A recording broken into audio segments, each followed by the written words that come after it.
ஓம் ஜெய் ஸ்ரீரமணாய.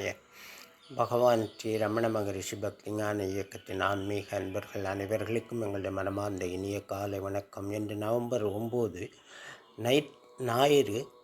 ஞானமே ஞானி என்ற தலைப்பில் இன்று நாம் தியானிக்க இருக்கிறோம். ஒருவர் இவர் ஞானி என்றோ அஞ்ஞானி என்றோ தீர்மானிக்க நாம் யார்? அப்படி தீர்மானிக்க நமக்கு என்ன தகுதி உள்ளது? அவ்வாறு தீர்மானிப்பது தவறாகும். ஓர் உடலாக பாவிக்கும் தேகாத்ம அடிப்படையில் ஞானியையும் ஓர் உடலாக காண்பது அடிப்படை தவறாகும். அப்படி தீர்மானிப்பவன் அஞ்ஞானியாவான். அவன் தீர்மானிக்கும் முன்பு முதலில் தன்னை யார் என்று ஆத்ம விசாரம் செய்து தன்னை அறிய வேண்டும். பகவான் ரமணர் உள்ளது 40 பாடலில் ஞானிக்கும் அஞ்ஞானிக்குமான பேதத்தை விளக்குகிறார். உடனானே தன்னை உணரார்க்கும் உணர்ந்தார்க்கும் உடலளவே நான் தன் உணரார் உடல் உள்ளே தன் உணர்ந்தார்க்கு எல்லையற தான் ஒளிரும் நான் இதுவே இன்னவர்தம் பேதமென எண்ணுவாய். தன்னை உணராத அஞ்ஞானிக்கும் தன்னை உணர்ந்த ஞானிக்கும் உடல் என்பது ஆத்மாவே. தன்னை உணராத ஞானிக்கு ஆத்மா என்பது உடல் மட்டுமே.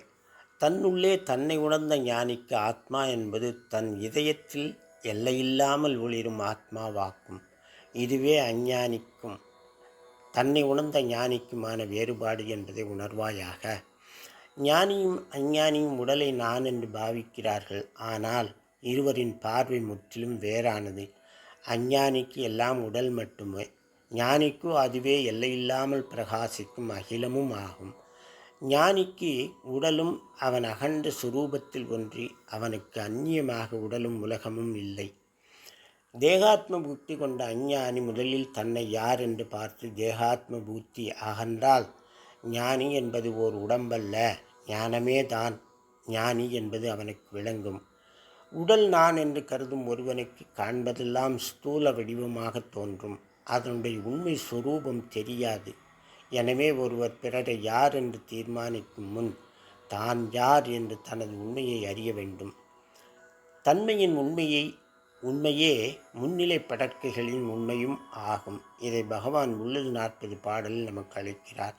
தன்மை உண்டேன் முன்னிலை படற்கைகள் தாம் உளவாம் தன்மையின் உண்மையை தானாய்ந்து தன்மையறின் முன்னிலை படற்கை முடிவுற்று ஒன்றாய் ஒளிரும் தன்மையே தன்னிலைமைதான். நான் என்னும் தன்மை உணர்வான தேகாத்ம பாவனை இருக்குமானால் நீ அவன் என்ற முன்னிலை படற்கைகளும் உண்மையாக தோன்றும். நான் என்பவனின் உண்மையை தன் மதியால் ஆய்ந்து முடிவில் நான் என்பவன் அற்றுப்போக நீ அவன் என்ற இரு எண்ணங்களும் அற்று பிறகு ஏகமாய் விளங்கும் சொரூபமே தன் உண்மையாகும்.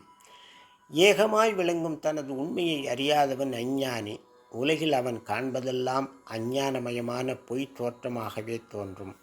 அவன் எவ்வாறு தன்னை அழித்து ஞான சுரூபமாக விளங்கும் ஒரு ஞானியை கண்டுகொள்ள முடியும்?